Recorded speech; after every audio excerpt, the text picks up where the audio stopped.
Hello and good morning.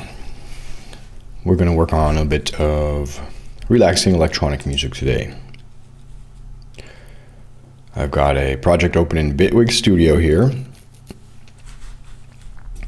and it's called Spring Cleaning. It's part of an album I'm working on, a work in progress album. I think this track will make the cut.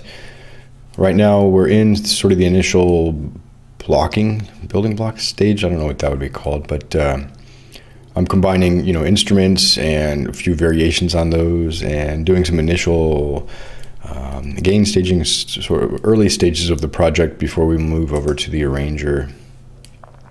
Since I'm in an album orientation, I'm going to make an arrangement out of these blocks. In this project, I am currently experimenting with the next action, so it's sort of sequencing itself. I might remove some of the next action automation from these blocks so that we can manually sequence them, but we'll see how it goes. So let's take a quick listen.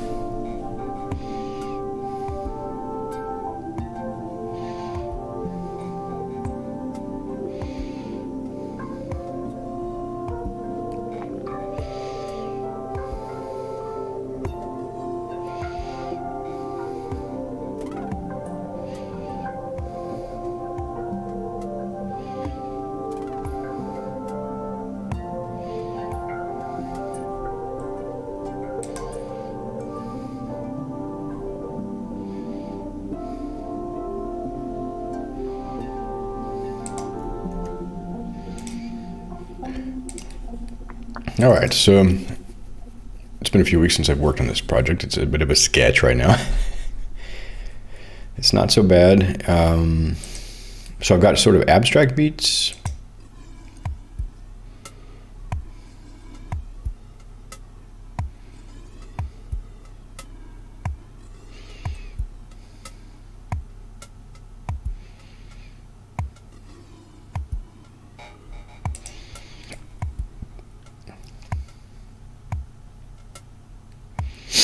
And then a pause for the arrangement.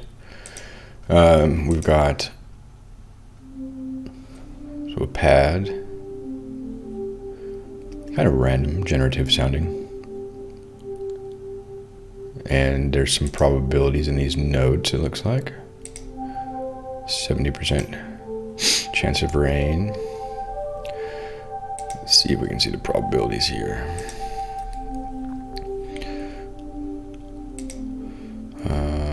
What do we have here?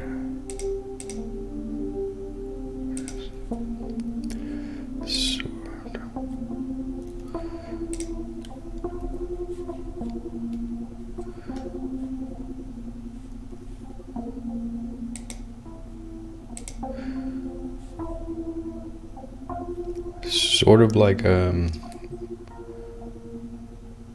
arpeggiated melody a little bit, but not quite. So I could call this our mids. Sort of an accompaniment for the pads. Sparkling keys, whoops.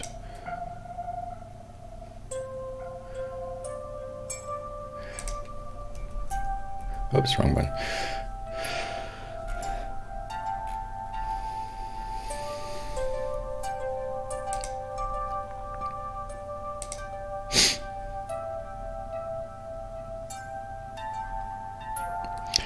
Now this sounds like it has some chance as well, but I think what I did here on the device panel, I put a humanizer, maybe.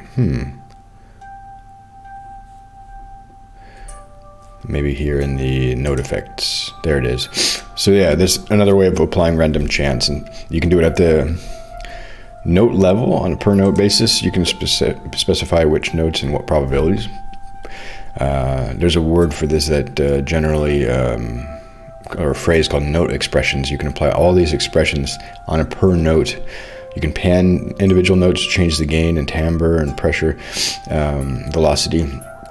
You know, a lot of DAWs have the velocity, of course, and probably some aftertouch pressure. On a per note basis, I'm trying to remember what Logic has, if anything, aside from that. But then you just have general track automation, and which is separate here. You also have track automation in this. But to have these additional expressions is kind of interesting, and you can set them at specific values or at ranges. There's a spread. So each time it plays back, it can be just a little bit different. There's a way to view this in a histogram. I think it's here. If I can add some spread to the gain, add some spread to the pan, and it'll randomize it a bit. Well, that's for that particular note. I also have so here we are. Now I've got a bunch of notes selected. I can add a little bit of chaos, so they're kind of. The initial note is going to be offset. And I've got a ping pong delay.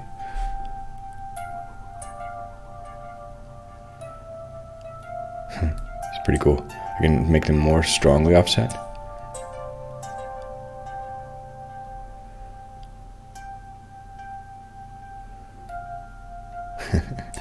I really like this.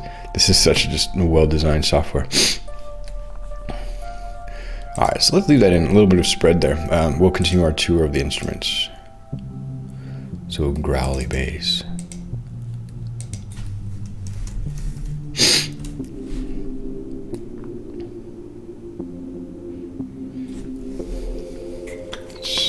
Some modulation there on the filter cutoff, it sounds like.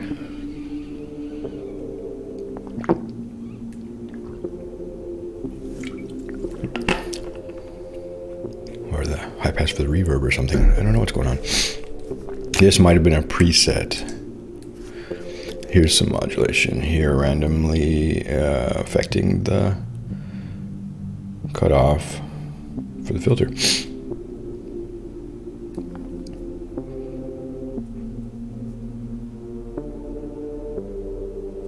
It's cool, it adds a nice little texture to it. And then here's the reverb, St. Peter's Cathedral. We have a guitar compressor. And we've got these tools in here. Looks like I'm really boosting this one's gain quite a lot. The difference is inside of this blue bracket is attached to the instrument itself. It's within sort of the instrument's effects chain slot, and then outside of it's just in the kind of track or the device. I guess this is the device effects chain, and this is the instrument or track effects chain. The idea here is that I think I was just learning about this. I haven't worked on this project. I think it's been a few weeks. I've only been working with Bitwig for a couple of weeks, 3 weeks. I don't know how long now, but learning as I go quite a lot. And one thing I learned is about this K-20, K-20 EQ setting here. And what this is doing is setting minus 20 decibels to the value 0.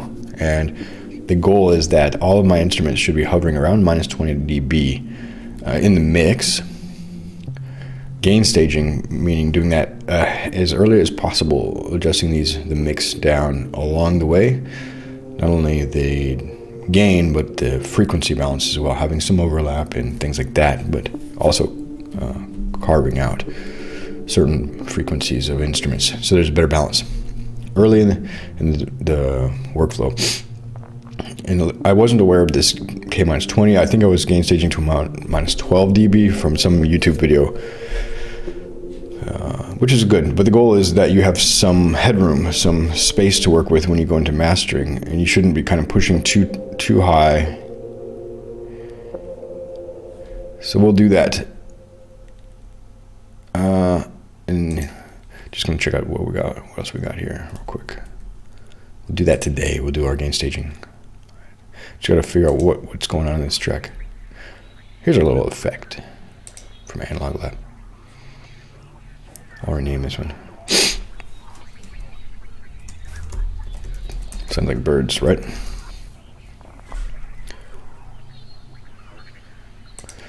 And then we have our horns. I think I'm going to remove the horns. Or at least I'm going to remove this. Let me hear how it all sounds together.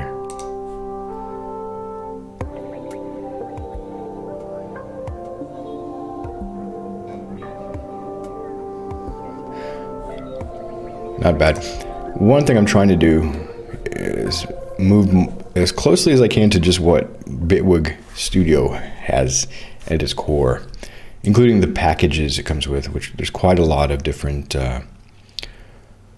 presets, sound design presets, you could call them, I guess. And in particular, there's orchestral samples. Orchestral brass is specifically what I want to look at today. I've installed all of these, and I have a 500 gig hard drive on my laptop, so I want to see if I can just get my whole sound design and studio and plugins and everything within that constraint. That's quite big. It's a lot of area, and I'm going to do some video work on the side. Right now I have about 100 gig of free space. It goes fast, especially with these large contact libraries. Spitfire Audio is notorious. I'm really just disenfranchised with them. They're, on one hand, they're meticulous and they have really high quality, but on the other hand, they're just like super wasteful. Like giving you multiple microphone positions I'll probably never use, at least, and a bunch of synthesized sampled instruments, where I think that's a waste of space to record a bunch of synthesizer presets really in wave format, PCM format, where it's, I think, better to just have a synthesizer that you can apply some effects to, much more disk space efficient. It's more CPU usage, but you can bounce the output of the signal to a wave for that particular track. I don't need all of their presets to be recorded in high fidelity format. So yeah, I'm kind of disenfranchised with Spitfire. I don't have any of their stuff right now. I have some orchestral tools.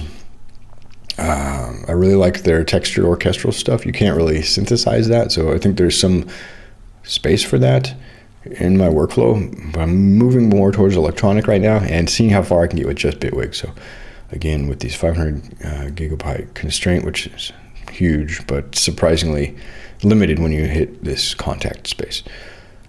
So all that said, I'm going to try to just swap out Sine Player right now with the orchestral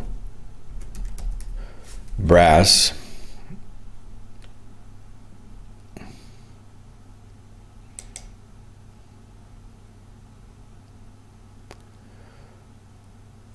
Maybe Marcato, I think. And then if I bring this, if I just copy this and hear how it sounds, if I mute that and play there. And then I might need to do some gain staging here. There it goes.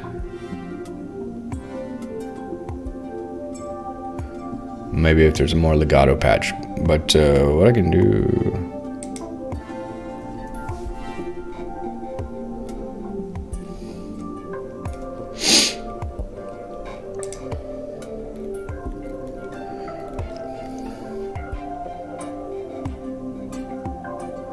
Oh, these are strings. I use strings a lot, so I'm trying to branch out, right?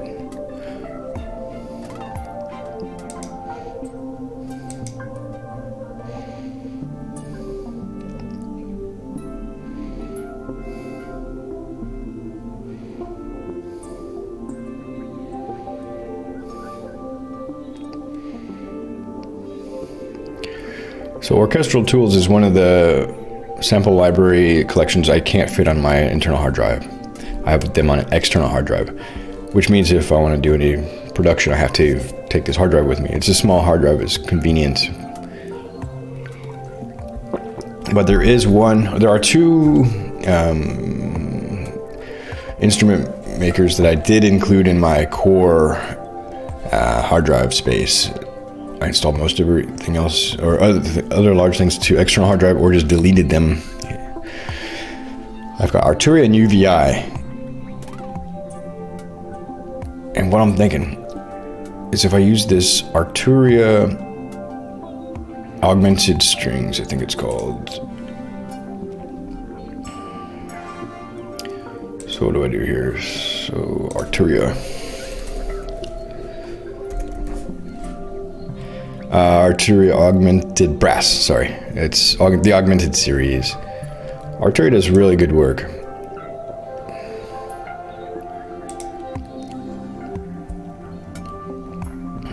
You know, their user interfaces are pretty elegant. What I like is they give you a lot of macro modulations, so your sound can evolve. Let's do a little bit of gain staging on this one. So I think I'm going to switch over here from the sine player. I like orchestral tools. They're pretty expensive, and they don't go on sale very often. And even their old stuff never, it's just, I think these plug-in soundware companies sort of need to drop their prices over time. A 10-year-old sample library doesn't have the same value as it did 10 years ago, but the price has remained steady. I know inflation and things like that. But, so a lot of times I only buy them, and I think many people only buy them on sale. So let's do some gain staging here. We'll use Tool.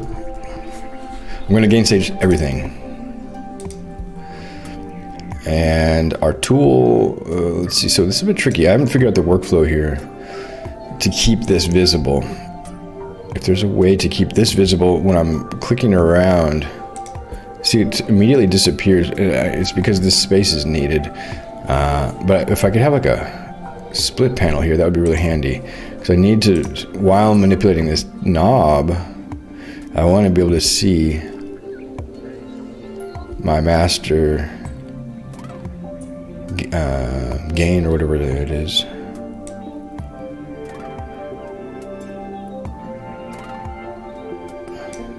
Let me bring up the tool, the display as well. Yeah, it's mixed very well. I love it. So everything I've got, everything that Arturia does has so much attention to detail. And there are some large sample libraries within some of the Arturia instruments, but it's nothing like a Spitfire. It's relatively sustainable and not so wasteful.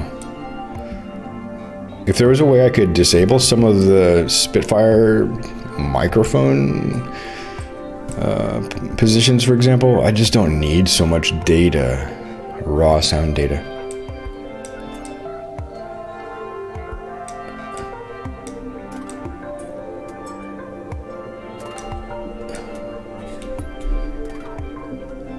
Not for the style of music I'm making. I think most people don't probably need those.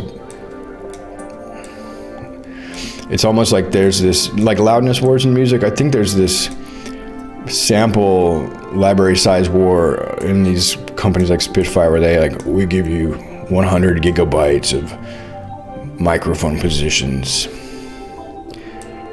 We'll take up all your hard drive space with one of our libraries.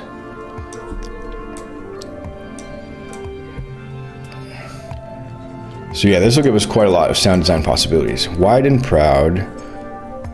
And there's a ton of these presets. I don't know, that was just, I think, a randomly picked one. Yin and Yang sounds kind of cool. Well, ooh, that's kind of interesting.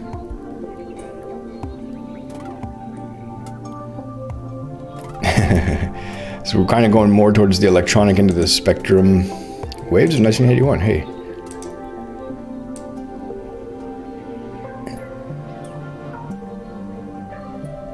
All right, so back to gain staging. Save.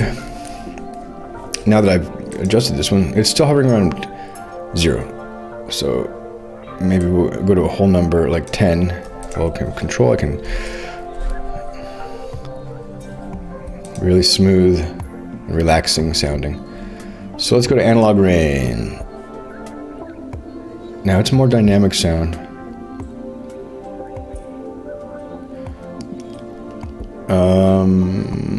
On average, I think it's a bit hot. So we'll go back, maybe let's go back to 11 on this one. Maybe there's a tool I can put on the end that has this VU. I just need to see the VU while I'm making these adjustments. I can do it at the mix panel, but there's other weirdness here. If I go into mix, device ups. So I'm in the mix mode now. I've got the device chain up, and I can select my track, analog rain. Part of this is just, you know, needing to learn workflow.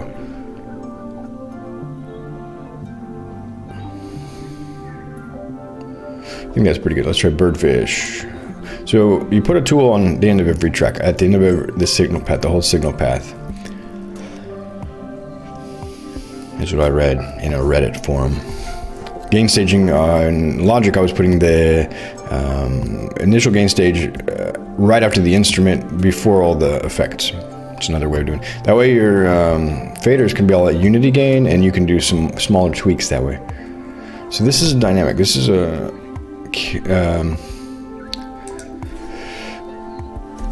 this is our drum. So it kind of is the glue of electronic music. It's going to be a little bit more present typically. So it can perhaps, see, there we go. I lost the VU meter here.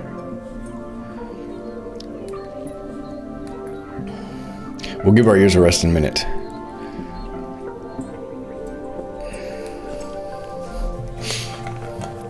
But you can see over here on the right hand side, I'm kind of at some point clipping, probably when the drums kick back in. And I think it's mainly because these are all additive. All these tracks, they individually aren't super loud, but they add up. But I'm still pretty hot. Although this should be, it's probably not balanced. If I look at the EQ, I'll come back to this kick. I think there's just a lot of energy here in the kick.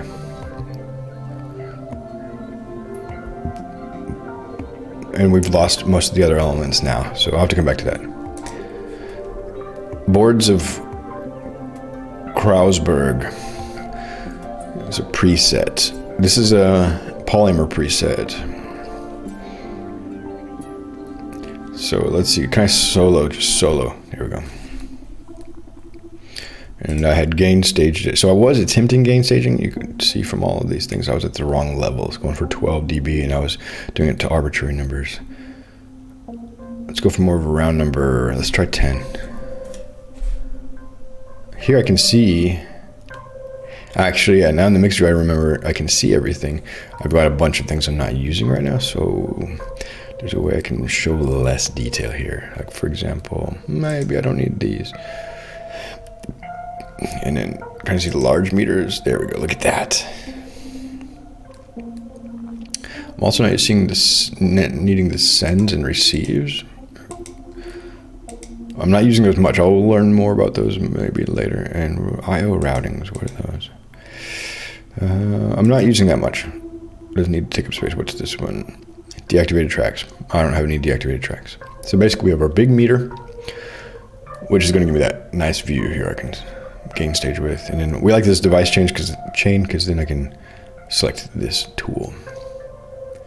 All right, we're gonna see it's still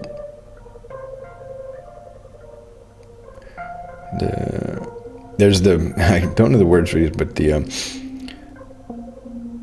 line above that is very temporary. It's like the peak that it hits, like a transient. And then there's the integrated, which this is not showing, which is over a longer period of time. But there's the intermediate one that's averaged over a little bit shorter period of time. And that's what we're looking at here, trying to get the average around 0. So we'll go around to maybe 8 here. Maybe even 6. I had really, really loud. I think it was competing with everything else.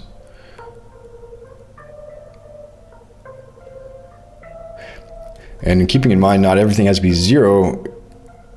There's 0 should be the hottest. And then there's foreground and background elements. And the melody, for example, vocals will be a foreground. They'll be up front and usually, 2 to 4 or 5 decibels louder than the background elements. The background elements can be present. Cool. Let's go here. No, we don't have exclusive solo default.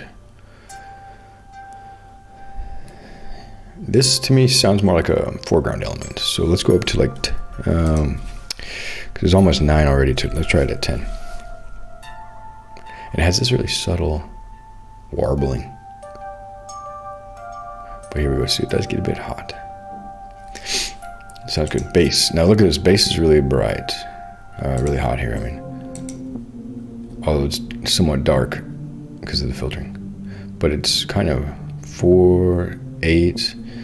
So it can really actually come down probably to 2.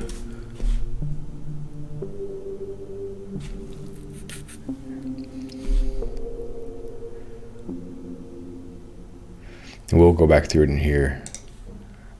So this is an effect. It's inherently a background element. But it's also, look at this. I've got the gain up really high. And it's hovering so far. Let's try this at around 22. Huh.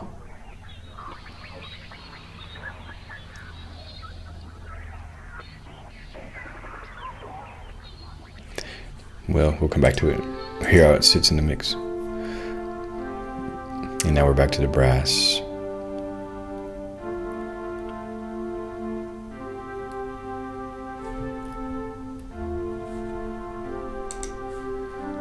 So we'll probably go around 8 for these. Alright, now we can unsolo and hear everything sits together.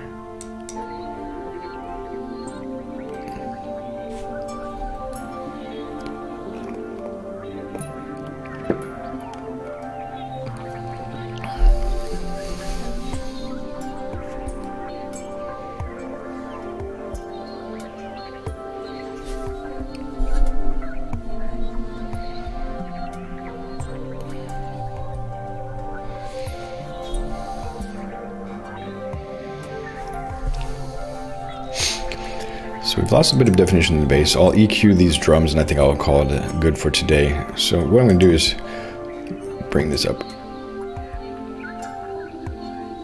The bass frequency. Maybe.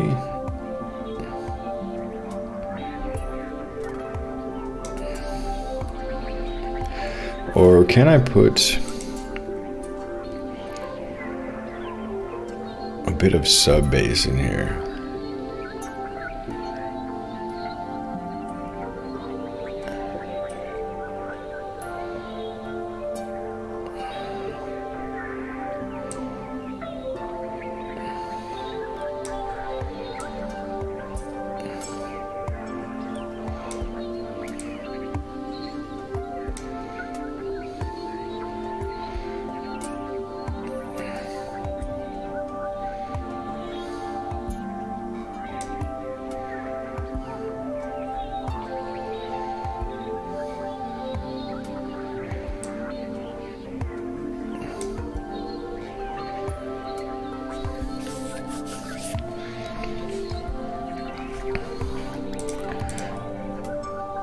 I think I'll just need to give it more gain.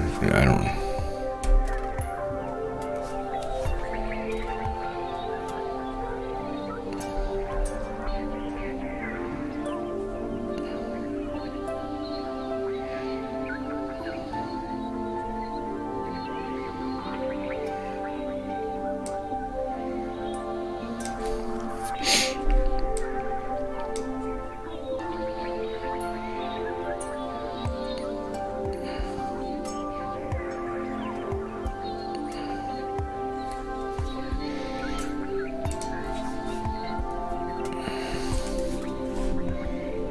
It's there.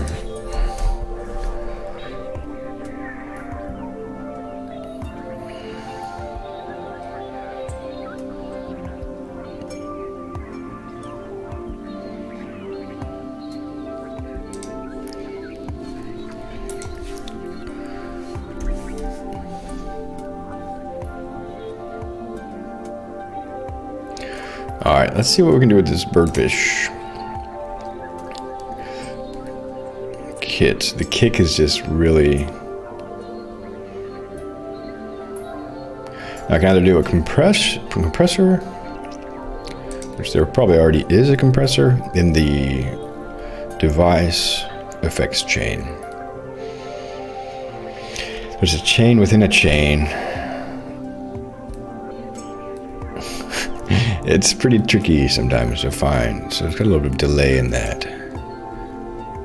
Here's our limiter. I don't see a compressor.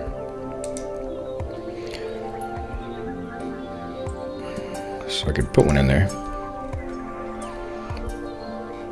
Inside or out, it doesn't quite matter.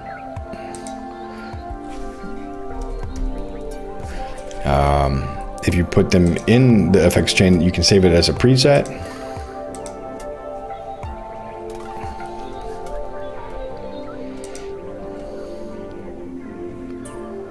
Maybe we'll use this.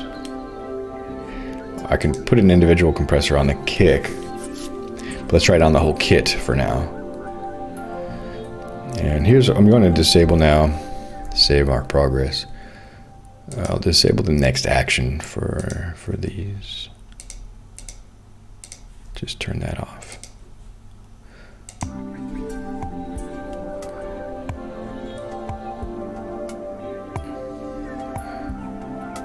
Now, if it's maybe just me, or did we get that sound back? Yeah.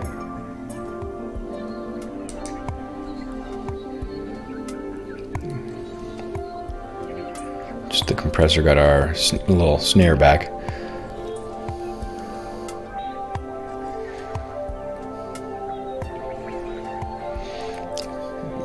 You know, the alternate way of doing this, clearly you can see the kick is just so much louder than everything else. So if I go back to the mix, I could really just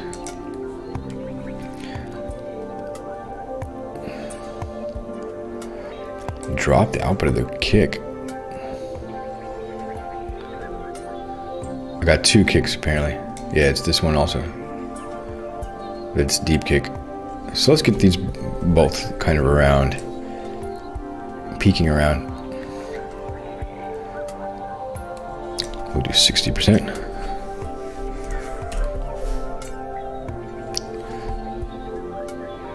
Around 4, they're transient.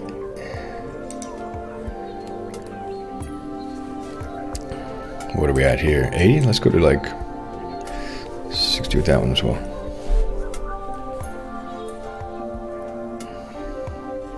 What they call momentary, I guess. Momentary and integrated.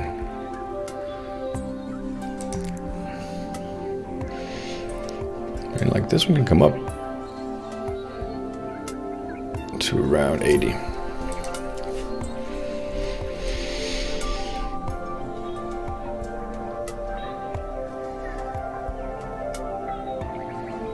Snare.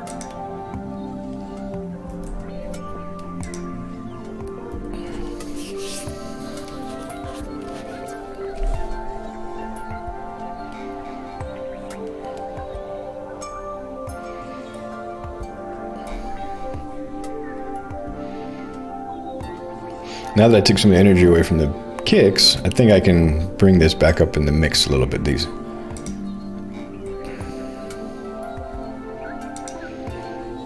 The drums can come up a bit more.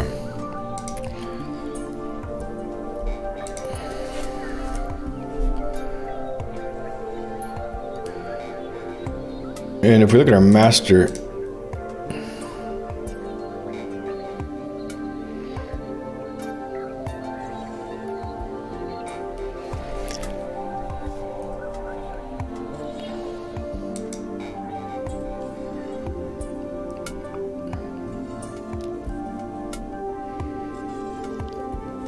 we're not peeking out anymore. Much better balanced mix.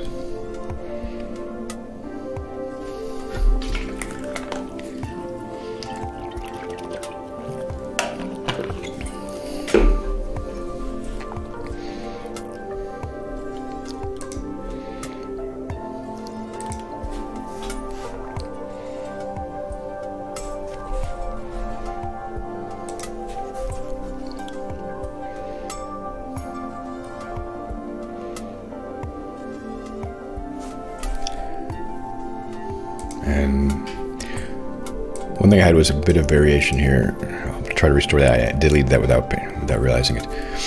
So we got the 1, the 5, and I think I can add the 3.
Not bad.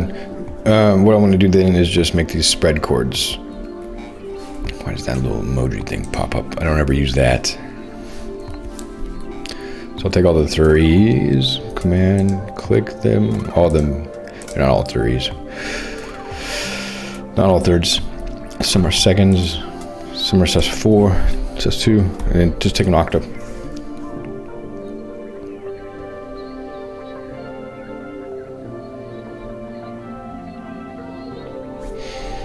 But this might be nice. Let's probably have some parallel fifths in here. Let's see if we have contrary motion.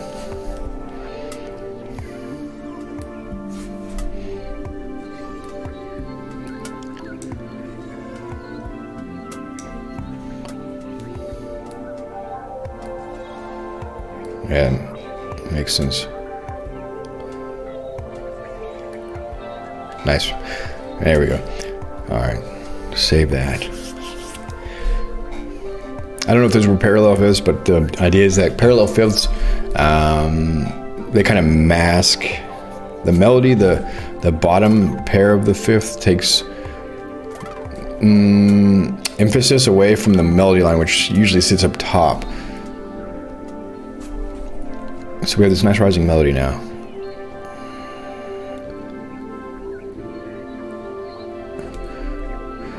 Because this relationship of the fifth is very strong acoustically, psychoacoustically. It's the first overtone that you encounter that's not the octave. The fifth is very important. That's not one of the octaves of the fundamental. All right, it's about 9 o'clock. I think we're doing good. One last thing on the mix, let's fix it back.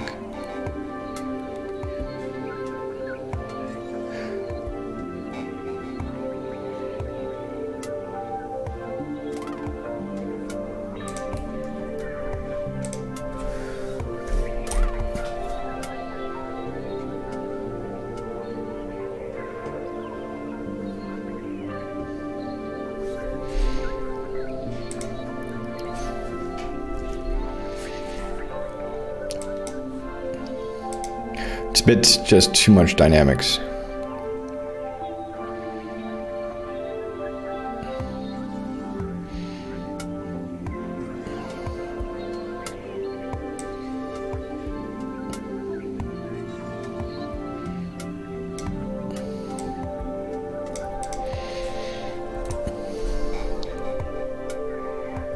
Also, I just got a lot of elements going on right here, which we'll work on during the arrangements. kind of blending these in, bringing them in sequentially. I just want to see how they sit all together at sort of the peak or climax.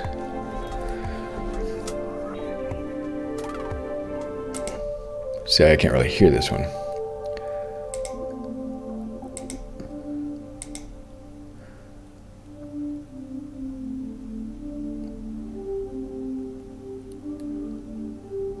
Sort of a background element anyway.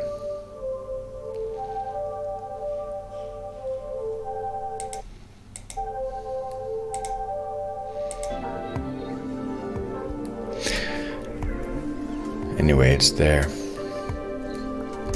Give our ears a rest. Great. Progress. Got everything gain staged. I don't think I need to do much more here in terms of adding elements. Certainly I've got enough that they're starting to get masked, which is kind of the intention. I like this wall of sound idea towards the peak, not through the whole piece though. So I think we're kind of ready in the next session to play around with this a bit. Maybe improvise. I'll have a little device I think that I can play these loops and sketch out an arrangement. Cool. Well, this has been another session making, I think, some relaxing electronic music here. So thanks for joining, checking out the video. I hope you're doing well, and have a great day.